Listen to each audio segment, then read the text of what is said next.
So it's now off to New Hampshire, a great place. We won it last time, and we won it both times, and we love it. The people are great. But you know, the truth is the people in our country are great. They're all great. We love Iowa, but they're all great. They only want to see one thing. They want our country to come back. They're embarrassed by what's going on. Our country is laughed at. All over the world, they're laughing at us. And they want our country to come back. They want America, you know, they want us to be great again. It's a very simple. MAGA, make America great again. Donald Trump winning big last night in Iowa, winning 98 of the 99 counties by 30 points, progressing on his path toward the Republican Party's presidential nomination.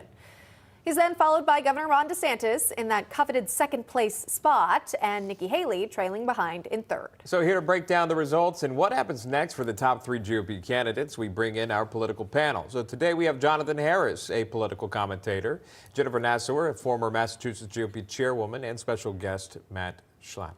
Thank you all for being here. We do appreciate that. Jennifer, ladies first, we'll start with you there. Overall breakdown, historic win for Trump in terms of points or in terms of the percentage point here, 51%. Really a big message kicking off this presidential nomination process into high gear. I'll throw that to you, Jennifer. Yeah, sure. So thank you. Well, I mean, yes, it is historic. However, I think, you know, what's interesting is that his numbers at the end result is exactly where his poll numbers have been the entire time.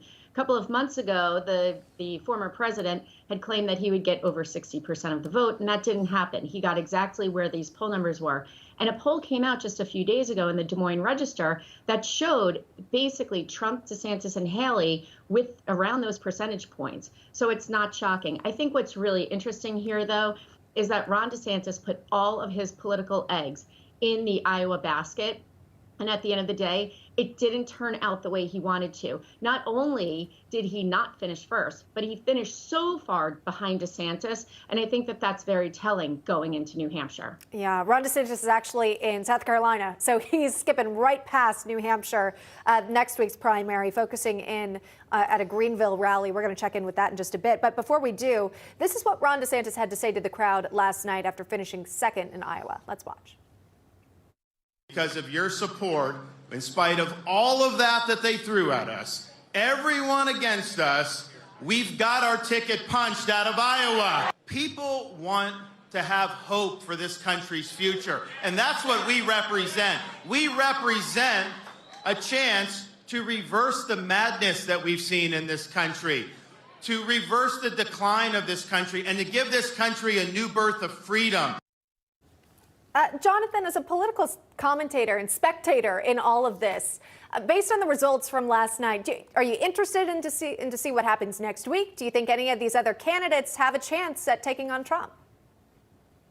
No, I mean, there were no real surprises last night. I mean, other than Nikki Haley trying to spin a third place showing as invigorating her campaign. I thought that was an interesting spin to put on it. I also thought it was funny listening to her call Donald Trump President Trump while he's running for the nomination to become president. I think all Republicans got that memo to keep calling Trump President Trump, but hearing her say it while he's running for the nomination was particularly funny. But no, I mean, there were no surprises other than the absurdity of all of this. I mean, Donald Trump is facing 91 felony charges. He was recently found liable for sexual assault, and it's the Republican Party, that so-called party of Christian values and morals and law and order, that's racing to make him their nominee for president. I think if you woke up like a Reagan-era Republican out of a coma and told them that, they wouldn't believe you. So that was surprising. But other than this, I mean, this is pretty much what everybody expected. I think just DeSantis getting second place was the biggest shock. Matt Schlapp, can I ask you to respond to that? Yeah, if Ronald Reagan was alive today, I think he'd be indicted by these people. If you believe that you should check the signatures on mail-in ballots, you'll be indicted for that, because now this whole idea is you can come through the border illegally, of which we've had maybe 15 million, and then you have states that are saying that you get automatically put on the registration rolls. Then you have states saying you automatically get sent maybe 1 or 2 ballots in the mail. Then their organization returns those ballots and they don't believe in signature verification. You wonder why everyone's wondering what's going on in our elections. And the election is just one piece. Then you have the fact that all this is costing so much. So this using lawfare to destroy Republicans is amazing when you have a president of the United States, Joe Biden, who professes to be a Christian, but all the evidence shows that Biden Incorporated have been lining their pockets with his positions as the vice president and now the president. Now Hunter's making this all abundantly clear. And it takes the left to say somehow Republicans are the ones that are unethical when they're running the biggest scam in politics that we've seen since the Tammany days.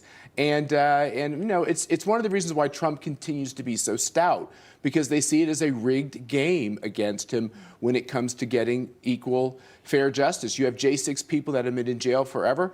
The other day at the White House, you had Hamas protesters trying to breach the White House grounds. Even with their guy in the White House, Joe Biden, they're trying to breach the White House grounds. 0 people arrested. If you're a conservative and you try to stand up for your values, let me tell you, like the J6 people, you could be in solitary confinement for years. Jonathan, did you want to say something? Didn't Trump say that the Emmys were rigged too when he lost? I'm just trying to keep track because everything's rigged when he loses. Okay, are you going to defend Hollywood now? Because I'd love to take you on that one. My guess is Hollywood is plenty corrupt. The Emmys were great last night, but no, I'm just Most saying of us were watching Iowa. I'm just saying you were talking about corruption, and Trump has a history of saying anything he loses is corrupt. And he also said the Emmys were corrupt. So our election system, the United States election system, but also the Emmy Awards, equally corrupt when he loses? Or could it just be that he lost? And could it just be that he conducted himself poorly, and that's why he's facing Can I engage on this? felony charges? I'm okay with somebody losing. You know, my side loses too. Here's what I want: I want the same laws for the Democrats as the Republicans. And what you see with these big city mayors is that they have changed the election laws, they have perverted them, and that's a mistake. We should just follow the laws for both sides. And by the way, why is America the only democracy on the globe where we can't find out the winner election night? Nobody views that as normal. That's abnormal. It takes days and weeks in these Democratic primaries to determine who won. Let's go back to knowing election night. I think that'd be good for everybody. Let's have a clear system. And when my team loses, I'll congratulate the other time, and they'll be my president. Let's get Jennifer. We didn't have her comment in there.